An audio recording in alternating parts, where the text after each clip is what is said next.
መጽሐፈ ምሳሌ ምዕራፍ 30 የማሣ አገር ሰው የያቄ ልጅ የአጉር ቃል።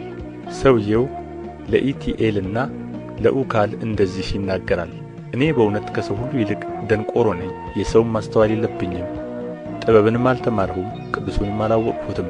ወደ ሰማይ የወጣ የወረደስ ማን ነው? ነፋስንስ በእጁ የጨበጠ ማን ነው? ውኃንስ በልብሱ የቋጠረ ማን ነው?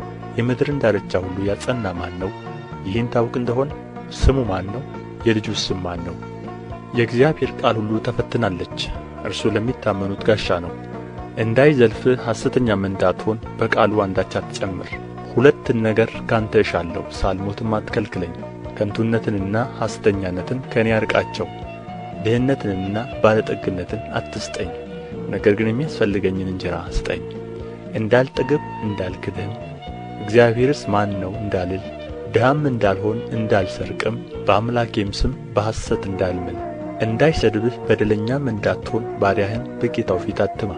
አባቱን የሚረግም እናቱንም የማይባርክ ትውልድ አለ። ለራሱ ንጹሕ የሆነ የሚመስለው ከርኵሰቱ ያልጠራ ትውልድ አለ።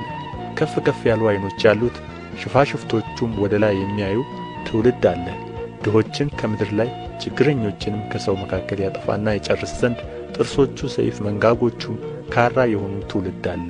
አልቅት ስጠን ስጠን የሚሉት ሁለት ሴቶች ልጆች አሉት። ሦስቱ የማይጠግቡ አራቱም በቃን የማይሉ ናቸው። እነርሱም ሲኦልና የማትወልድ ማኅፀን፣ ውኃ የማትጠግብ ምድርና በቃኝ የማትል እሳት ናቸው።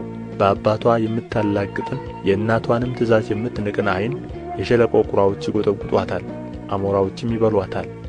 ሦስት ነገር ይገርመኛል፣ አራተኛውንም ከቶ አላስተውለውም። እነርሱም የንስር መንገድ በሰማይ፣ የእባብ መንገድ በድንጋይ ላይ፣ የመርከብ መንገድ በባሕር ላይ፣ የሰውም መንገድ ከቈንጆ ጋር ናቸው። እንዲሁ በልታ አፏን የምታብስ አንዳች ክፉ ነገር አላደረግሁም የምትልም የአመንዝራ ሴት መንገድ ናት። በሦስት ነገር ምድር ትናወጣለች፣ አራተኛውንም ትሸከም ዘንድ አይቻላትም። ባሪያ በነገሠ ጊዜ፣ ሰነፍም እንጀራ በጠገበ ጊዜ፣ የተጠላች ሴት ባል ባገኘች ጊዜ፣ ሴት ባሪያም እመቤቷን በወረሰች ጊዜ። በምድር ላይ አራት ጥቃቅን ፍጥረቶች አሉ፣ እነርሱ ግን እጅግ ጠቢባን ናቸው። ገብረ ጉንዳን ኃይል የሌላቸው ሕዝቦች ናቸው፣ ነገር ግን በበጋ መኖአቸውን ይሰበስባሉ። ሽኮኮዎች ያልበረቱ ሕዝቦች ናቸው፣ ቤታቸውን ግን በቋጥኝ ድንጋይ ውስጥ ያደርጋሉ።